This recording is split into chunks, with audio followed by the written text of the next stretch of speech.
Mashambulizi ya Marekani yaliyofanyika usiku dhidi ya Iran yamelipiga daraja la reli la Aktakekan katika jimbo la Golestan kaskazini mwa Iran, kwa mujibu wa shirika la habari la Fars. Daraja hilo ni sehemu ya njia muhimu ya biashara inayounganisha Iran na Turkmenistan pamoja na Kazakhstan kabla ya kuelekea China.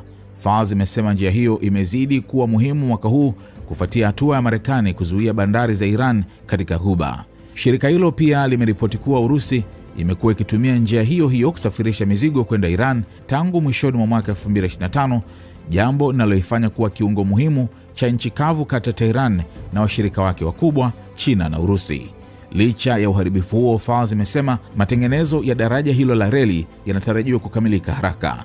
Shambulizi hilo limekuja wakati Marekani ikiendelea kufanya mashambulizi dhidi ya shabaha za kijeshi na miundombinu ya Iran, huku mvutano kati ya Washington na Tehran ukiendelea kuongezeka.